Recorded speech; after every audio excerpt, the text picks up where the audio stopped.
Hey,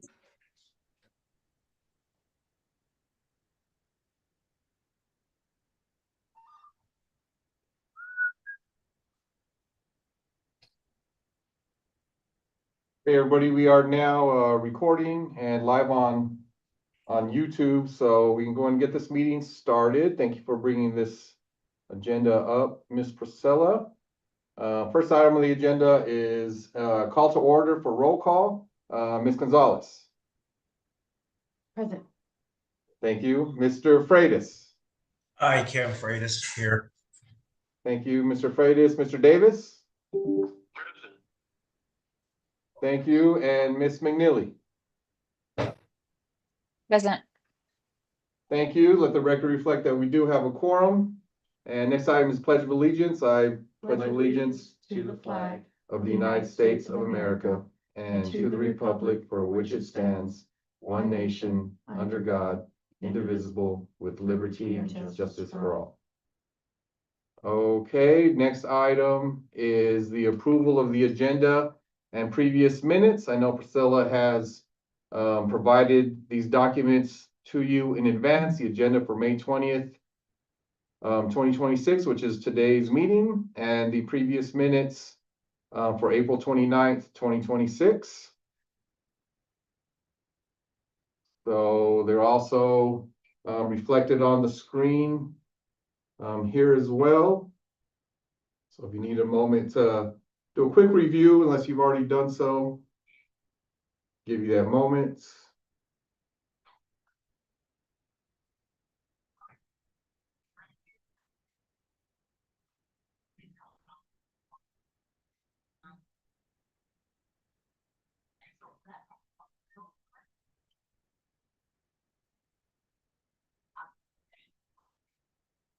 All right, does anybody have any discussion, comments, or questions on today's agenda or minutes from last month's meeting? If not, we can entertain a motion for approval. I motion for approval of the minutes and agenda from the last meeting. Thank you, Ms. McNeely. Second. And I Ms. second. Gonzalez for Mr. Freitas for the second. Thank you. Seeing no opposition, the motion carries Sorry. unanimously. Yes, thank you. Yeah. Okay, next item on the agenda is open forum. I am double checking the Zoom room. There is nobody waiting in the waiting room, and we are here at the school physically, and there is nobody at the school for open forum, so we can move on to the next item, which is discussion and possible action on appointing Matt Sandoval as co-director. As reflected in the previous minutes, this was potentially, this potential appointment was discussed at last month's meeting. And just to do a quick summary and kind of reiterate, I believe, it is really important to have a succession plan as the potential co-director that I will serve the next couple of months, and naming Matt as the co-director as well, and moving forward into next school year with the contract for Matt. He's been preparing last couple of years, and I've been instrumental in getting him prepared for that position. And especially recently, I've been seeing a lot of charter schools around the state, and even a few in our community that do not have a succession plan. And quite honestly, they are at best kind of on life support right now, and really struggling with a lot of different issues and different factors, whether it be budget, whether it be compliance pieces, whether it be being on corrective action plans. There's just a lot going on if you don't, have a good succession plan. As mentioned last month, I am going to be, the outgoing director here pretty soon. So I just really want to kind of reiterate my support for what's best for Sendero Prep. And I'm asking, as the eventual outgoing director and potential co-director over the next few months, that this board does appoint Matt as co-director. We again, it was a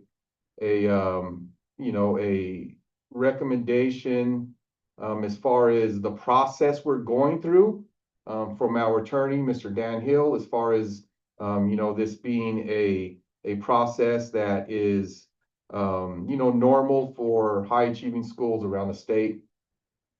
And at this time, I'll ask maybe Ms. Gonzalez to discuss some of the documentation she received from current staff, teachers, and non-instructional staff about this possibility.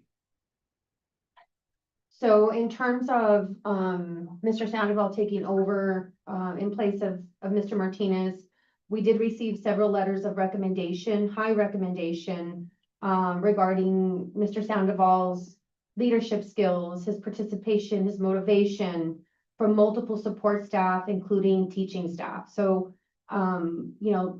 every letter was exceptional in terms of, and they were all consistent in terms of his leadership and his drive for the school and his passion for the students of Sendero, especially with the new model that we're going into. So, in terms of reading these, this was a pleasure for me as a board chair to be able to see that somebody that's already working with the school internally at the school has taken this type of role. And of course, it's a role that he's, grown into, and from my perspective, especially being an outside leader as a regional director outside of, my role here, it's great when you have an employee that has that drive and that hunger to really want to better your organization. And, for me, for the community, I think it's important as a board that we look at putting somebody in place, not only who fits the mold of what we're asking as a board to have our school look like and feel like. We want it to continue to grow and be innovators in how a charter school presents itself to the state, and continue to just build from there. And I think Matt's letters of recommendation, in addition to working with him over the course of, the last few years on the board, for me, highly exemplify what we want to have for our school, to be able to run our school, grow our school, and continue to have these students come out of here, far better than where they started, and feeling confident in themselves to be able to be active members of the community that are going to participate and one day maybe give back to our school. With that being said, I again highly recommend Matt myself. And seeing what we've seen, I feel that there's a good feel from the school, from the community, in terms of, our census is growing. Everything is going in a really good direction for the school. So we need somebody that gets it, that knows it, and can leave off where Mr. Martinez is leaving off, but not only take the school where it needs to be, but really totally take it where we want it to go as a board. And I'm very, very confident in Matt's abilities, so highly recommend that and want to present. I do have the letters in the event the board would like to see those letters of recommendation. But I like that we received them from multiple departments, not just from the teaching staff, but we have administrative support. So we have a nice picture of, what Matt is his leadership has done for the school. And I'd also like to add and just remind everybody that, our partners at New Mexico Public Education Department also endorsed Matt, specifically from the Priority Schools Bureau, which, is one of the most critical bureaus that we work with. And Matt is leading the, school improvement and transformation team, and the most rigorous improvement status or school designation that we're in. That's really critical. Matt's been kind of leading that work. recently and is, you know, really in charge of that program. So I just want to make sure everybody's aware of that as well. Does any? Yep. Yes, sir. Did you talk to the staff members? Did you talk to any staff members? In person, no, but I did talk with them over email. But if we want to have a forum, I mean, I think it might even be, Thing was, I think it's important, if you got communication by email, that's just like talking to them. yeah, oh, You yeah, know, I think, okay, that's all I just wanted to know. oh, yeah. So we did talk to staff members. That's all I need to know. Thank you. Yes, sir. Yes, and thank you for making that recommendation, Mr. Davis. I think it was a good one and an important one, and yeah, Ms. Gonzalez just kind of reviewed what that communication was like. So I mean, hopefully you feel comfortable with that. Oh, yeah, I'm fine with it. I just don't want it to be said that we didn't talk to the staff members. That's the only thing that's my concern. But yeah, I definitely think he'd be a good guy for the job. So yeah, that's not a problem. Cool. Any other questions or comments or discussion?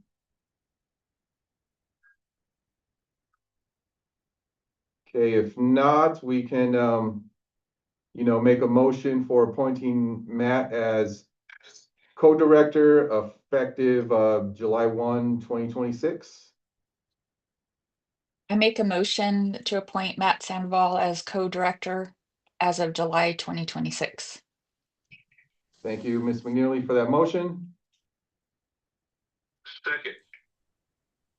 Thank you, Mr. Davis, for that second. We're going to do a roll call vote for this item. So if you are in favor, say aye. If you're not, say nay. Ms. Gonzalez, Aye.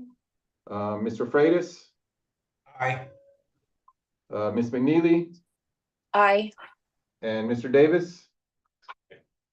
Okay, thank you. Let the record reflect that in the roll call vote, it was unanimously approved to appoint Mr. Sandoval as co-director effective July 1, 2026.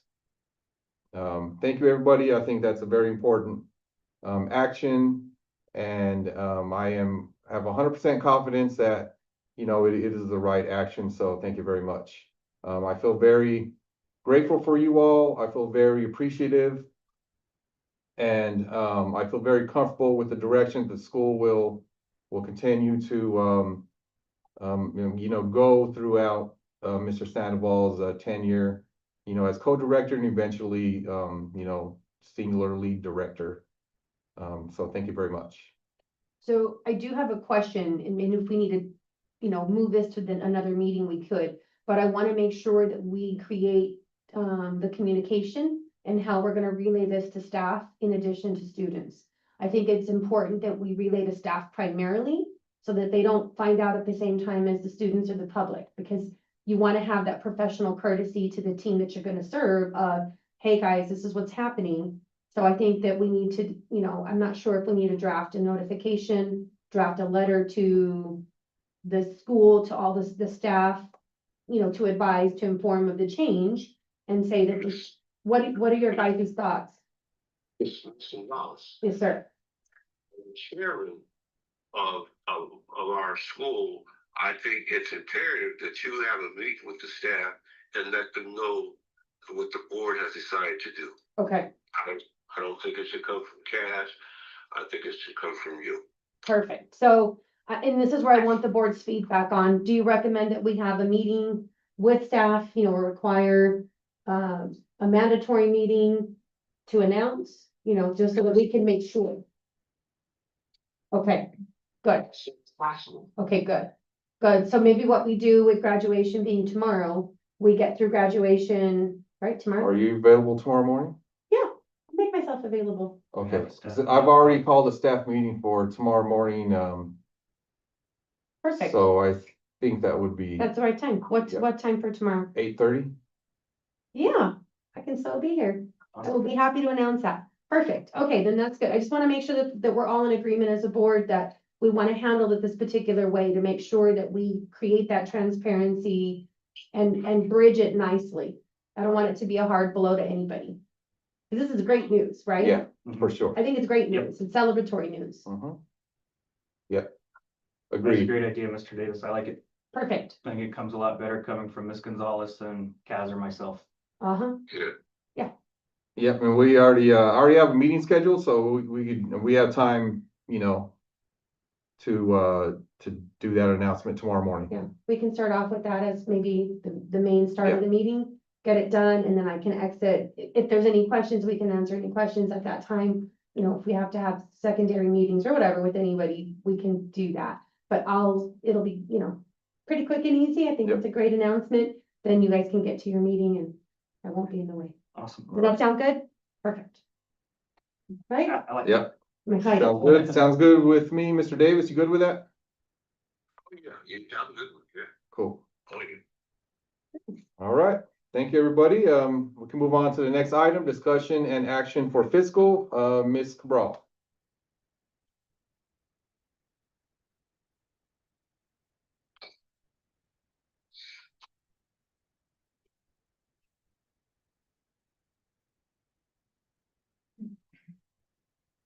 Right, so I'm gonna start off, as we always do with our fund dashboard. At this point in the year, you'll see our year to date, this green line here is just about meeting all of our allocations. So that's good news, that we are getting that spend down done in these funds. And then some of our remaining percent of budget. I do want to give the board a heads up for next meeting. We have received a few carryover award letters for some of our federal reimbursement funds. So you'll see some of the budget numbers increase. My understanding is that we have through September for these funds for spend down. So while some of these amounts might seem quite large, we do have that 3-month time frame to get that spent down. And I'm fairly confident that we will be able to meet that deadline. In the categories of spend, what are we looking at spending? So our highest amount that we received is for Title I, which is a $60,000 carryover increase in the Okay. budget. Okay. Then we also have some IDEA funding and, an increase there with 54,000. 54,000. Yes. That's good. That's really good. Okay. All right, so moving on to our fund summary data. Like I said, this might look a little different next month, but most of our balance remaining is green, which means that it's less than the 50% that I've set this at. Some of these, like our 23,000 funds, those are our activities. Those are different than our other allocations in that they do carry over year to year without any kind of balance decrease or things like that. Same for our Medicaid funding and our spaceport gross receipt tax award. So moving on to our our function dashboard here. This is working like it's set up to be. You'll see that some of these functions are over budget. So for our operational, food service, Idea B, and our innovation zones awards, we have a couple functions over budget. That does not mean our entire award allocation is over budget. It's simply the function, which can be remedied by submitting a budget adjustment request or a BAR. And I will have these ready to go for next meeting. Since PED has announced the last day to submit BARs is June 15th. So that should be all ready to go to be approved at next meeting. Does anyone have any questions on the visuals for budget?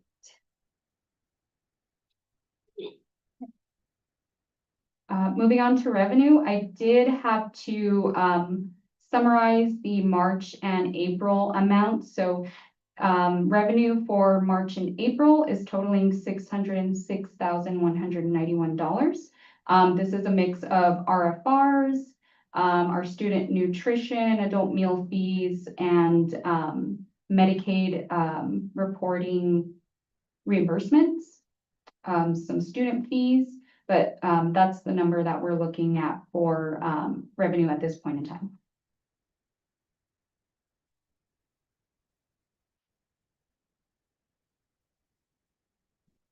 In our disbursement detail, again, this is for both March and April.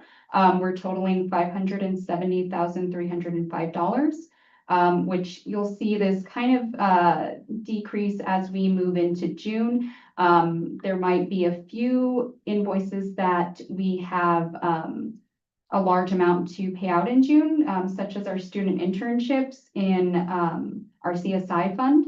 But other than that, I think mostly what we're looking at is, overhead costs such as our utilities, the lease payment, those kinds of things. So you'll see this number slowly start to decrease.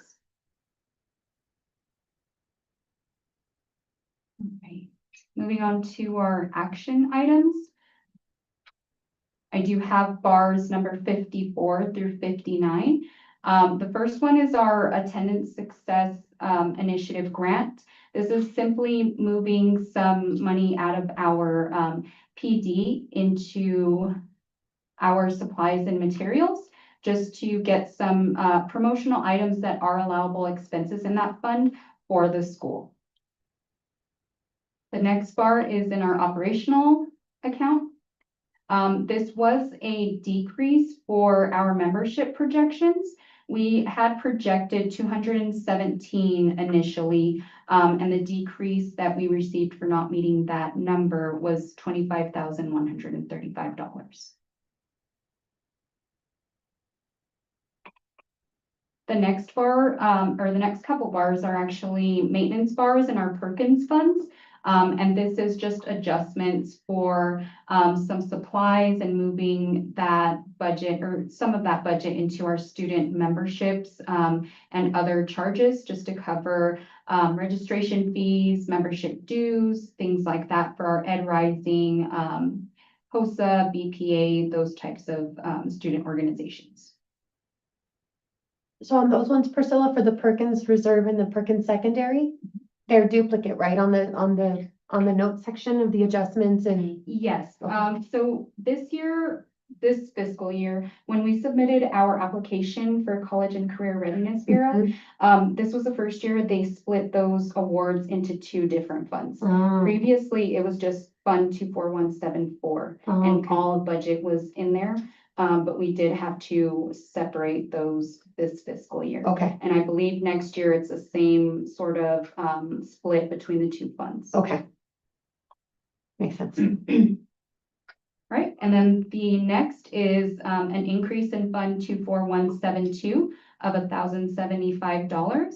And what we did was just add this into those two budget lines that we'd already had, which was student travel and supplies and materials for those student organizations. Could we put on that one, Priscilla, like maybe like a little asterisk to notate that? In And then These like two? the note in that one where we got the increase? Right, so that we can just at least addendum that, because in case we get audited or whatever, we'll be able to kind of follow that chain.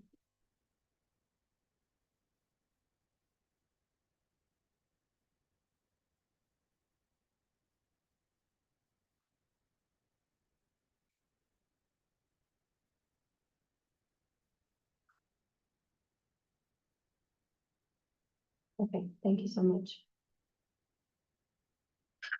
Right, our next bar is actually an initial budget bar.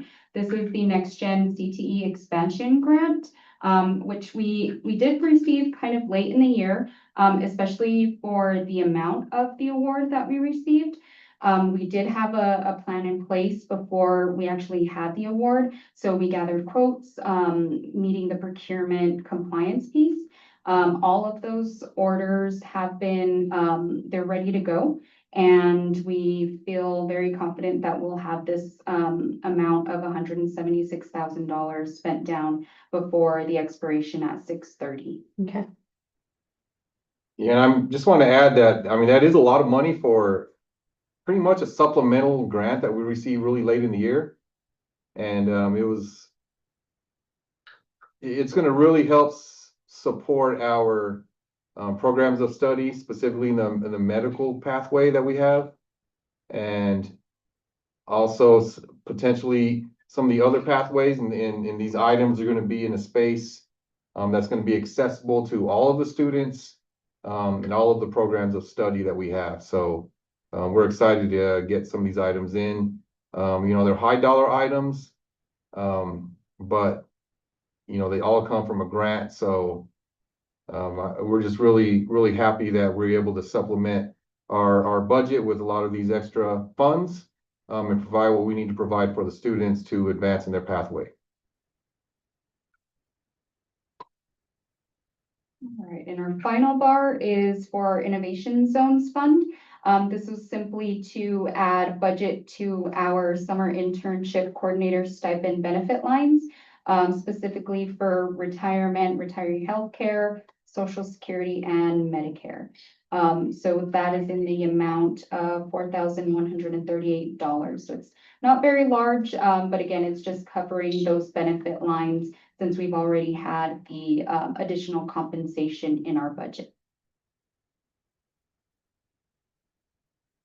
Anyone have any questions on the bars or any of the budget as it was presented for the month?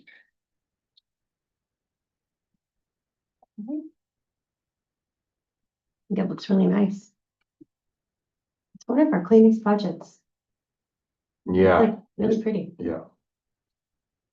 It's a healthy one It's too. a very healthy budget. It's in order, it's in alignment, and it's easy to understand. From compared to when I first started. Yeah. It's really nice. Good job, Really Priscilla. nice, really nice job. All right, if there's no more questions or discussion or comments. We're gonna entertain a motion to accept the monthly financial presentation, action items for those bars there, Fund 27,584, 11,000, 24,172, 24,174, 24,172 again, and 27,595.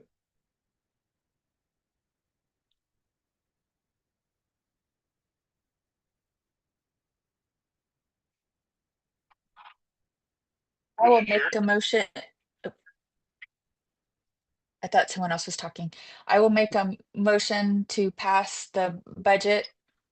Do you want me to list all of them like you did? No, I Budgets? think it's fine. Yeah. Fine Okay. that yeah. Thank you, Ms. Second. McNeely. Thank you, Mr. Davis. Y'all are about to do it at the same time, but Okay, yeah. yeah, we got it covered. So appreciate both of you. Seeing no opposition, motion carried unanimously. Thank you, Ms. Gonzalez. And we move on to superintendent's report. Yes, First, we do. Move on to superintendent's report. I do have an action item that we'll get to this month. And we'll get to that in a few minutes. First, I want to talk about enrollment. I'll let Matt kind of go over the details of that. So enrollment, currently we're sitting at 203 students right now. We are expecting 33 seniors have met graduation requirements. There is one senior that will meet graduation requirements at the end of the summer, which puts us at 34 students graduating this year. So we have to replace all of those prior to 40th day. But we do have 46 students in like pre-enrollment status that have reached out, expressed interest, and are ready to apply as soon as our enrollment packets are ready. So we are in a really good place to replace all those seniors with an addition of 12 more students. Looking at that pre-enrollment list, there are 15 true ninth graders that will be coming to us next year straight from middle school, which is a very healthy number at this time of the year, and we also expect it to continue growing between now and 40th day. That also plays a large role in our MRI designation for next year, being able to get those true freshmen so we get full credit for those students for all 4 years of their high school experience to work towards getting out of our MRI designation. Does anybody have any questions on enrollment? How many freshmen did you say you had? Right now, we have 15 that are ready to enroll with us as soon as our enrollment packets are ready in mid-June, Okay.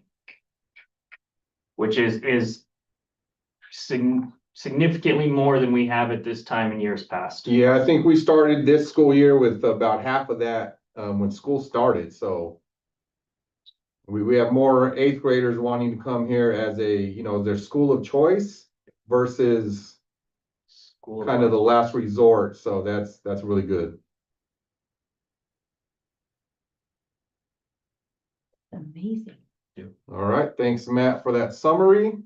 Next item is job openings for next school year. We did have a resignation in our front office staff. Miss Amy has decided to resign. You know, not for any disgruntled reason, but for personal reasons. And we have an opening there for a front office, you know, receptionist and attendance clerk. So we have that job posted. There's also been 2 teachers that have expressed their desire to seek employment elsewhere. And if they do find employment elsewhere, they will be leaving Sendero. So we'll have a couple of instructor openings if that does happen. If they do not find success in getting employment elsewhere, then they will most likely be back at Sendero. So we'll see how that plays out. We do, however, have an opening that we will certainly have for an ELA teacher, and we are going to add a program of study to one of our to our career pathway options, and that is agriculture. So we're going to add agriculture and initially begin with ag mechanics and ag welding, and then see how we progress with that program of study in the future, and potentially add some of the other, components of the ag program of study. So we'll definitely have a position open for an ag CTE teacher as well. So at this point, those are our official job openings that we will have going into, next school year. And I just want to make you aware of that, and we'll keep you all up to date on how things go with those openings and filling those positions as they happen. And in regard to the ag pathway, it is a regional priority and a community need. We live in a largely predominant agricultural area of the country, and there are a lot of opportunities for students in that field outside of just the typical working on the farm. It does overlap with a lot of our other pathways we're currently offering, such as the construction and business. A lot of those pieces will be able to be tied together and aligned to support so that all the pathways can support one another. And it will be funded through, it will receive federal funding for that pathway for 2 years to build it, since it was voted on as a regional priority. And we'll also really open up opportunities for Jeff Waugh, our work-based learning coordinator, to place students in a whole, large industry in our community. So we're excited about that. And there are a lot of certifications that are available through the ag pathway that we could get to our students to benefit them after high school. There's also a very good potential for student enrollment growth through this pathway, because it is such a big need in the community for students to be involved and get these skills. So we could also see a larger population of students coming to our school to participate in this pathway. And the pathway will align very well with our project-based learning program as well. Yep. All right, next item is board training. I believe, Priscilla, has Mr. Quesada submitted that board training with PCSNM? I'm not sure. I believe he has. He told me he was going to do it. I think he registered for it. So I believe he's going to get trained in an asynchronous fashion through PCSNM. And Ms. McNeely, I know you're still working through that Canvas course. Is that correct? Yes, sir. Okay, sounds good. And everybody else, Mr. Freitas, I believe, is going to do it through Canvas as well. I spoke to him about that recently. And Hey, can you send me the link? Yes, I'll do that, Kevin. Yeah, that'd be a lot easier. Okay, cool. All right, thank you. And Ms. Gonzalez, and Mr. Davis has been confirmed, even recently, in the last few weeks with the Charter School Division as having completed all of their hours. So we have a good plan going for everybody. So thank you all for that. Next item is actually an action item. We do need to approve a policy. That is a restraint and seclusion policy. It is a requirement for our Safe Schools Plan. So Ms. Priscilla, you could pull that up. This was also sent to you previously.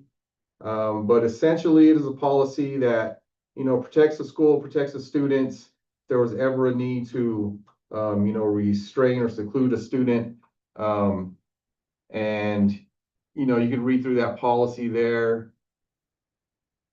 It's a standard policy that, most LEAs, if they have one, which we found out a lot do not. But if their safe school plan is due, they're gonna have to get one. And it, really is a basic policy that, again, if they do have one, that they're very similar to this one that we're proposing today. So you can see we do not do any mechanical restraints, chemical restraints, lock kids in rooms, any of those things. It's not part of our practice, but this policy makes sure that it will not be in the future as well. And then we'll receive some training that goes along with this for all staff. We've done it in the past, but we are due to, do some renewal training for things like de-escalation, crisis prevention and intervention, trauma-informed practices. Our staff is very well trained on these items, but we're going to, get a refresher training as well going into next school year.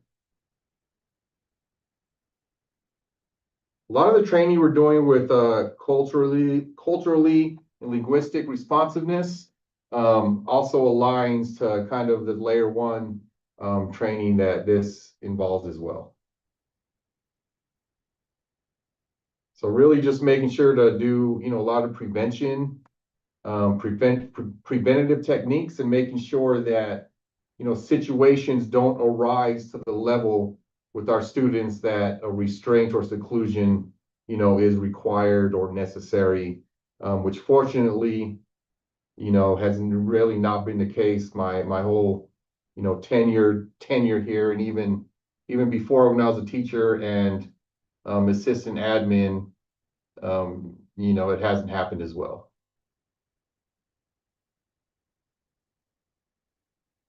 So you can see it's a pretty thorough policy.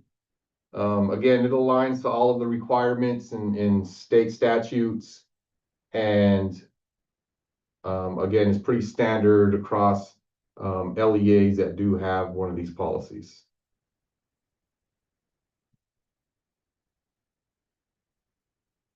In your policy, do you have, I was looking at it, do you have a standardized form for them to complete? Or I would recommend a standardized form to complete so that you make sure that you tackle all of, if any incidences occur, you have those safety precautions of like the who, what, when, where, why, and how. Because during a safety event or an issue, sometimes key things might be missed. So if you have a standardized Yeah. form where they can get to it easily, quickly, and then that way you mitigate risk. Right. Because if they write things and then they forget key components of like time of event, where was it at, things like that, that could lead to problems down the road. Just because if you're writing, just submitting documentation, but everyone has their own version, I would just recommend making a standardized form for completion Yeah. per incident, right? So that way. Yep, and we do actually have that through our Palms and Associates, our insurance provider. Okay, cool. So Good. that's the best way to do that through their actually official form. Oh, okay, good. Yeah. Okay, perfect. That's all. I wanted. Any other questions or discussion on the approval of the restraint and seclusion policy? Okay, if not, we can entertain a motion to approve the restraint and seclusion policy as presented. So move, Mr. Chairman. Thank you, Mr. Davis, for that motion. I second it. Thank you, Ms. McNeely, for that second. Seeing? Motion carried unanimous, seeing no opposition, motion carried unanimously. Thank you very much. Get it? Yeah. Need your signature on that. Yes, I know. Okay. Next item is, and our final item is graduation and senior week. Graduation is tomorrow evening, 6:30 PM at the Las Cruces Convention Center. All of you, of course, are invited to attend. You know, your names are in the program. You will get a verbal acknowledgement as well of appreciation for serving on the board. Whether you're there or not, we'll do that. So if you can make it, we'd love to have you. If you can't, we also understand. Again, that's at 6:30 at the Las Cruces Convention Center. Our commencement speaker this year is Tilly Villalobos. She is a candidate for the New Mexico House of Representatives, you know, served out of our local district here. She also has a background that is very similar to our students' background as far as where she grew up. So I believe it's going to be a very, you know, powerful speech to, you know, address to our graduating class. So we're excited about that. And those of you that have been in the past, you know, a lot of the other, you know, the senior slideshow, and of course, the announcement of the names and acknowledgement of families and our staff and all of that. And you all are all part of that night. So it's a special night, and we're looking forward to that. Then the following week, we're gonna, you know, bring our seniors back for some transition activities. We also have our showcase, our project showcase or our exhibition. They've worked really hard on their project, so they're invited back to be a part of that showcase and presenting it to the rest of the school community, to our industry partners, and to the community in general.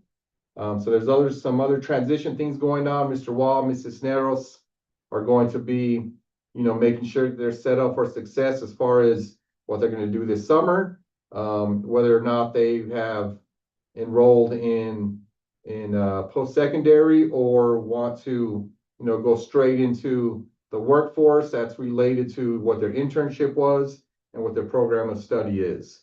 We also have plans for those that are interested in taking them this summer to get their forklift certification in Sunland Park. So even though they're graduated, we're still going to be supporting them with certifications, because, you know, that's when those certification classes happen sometimes, is post-graduation. But we're going to continue to support those students who want, you know, something like that for their future career. We also have a fun event next Thursday afternoon, and we're actually inviting back a lot of the alumni. I don't know if Justin knows about it or not. He should, but it's a basketball tournament that we're going to have for our current students, you know, our graduating seniors and our alumni, out and do some other activities. We're going to have, what's the treat we're going to have? Caliche on site, and we're gonna have a DJ and I believe some artists as well.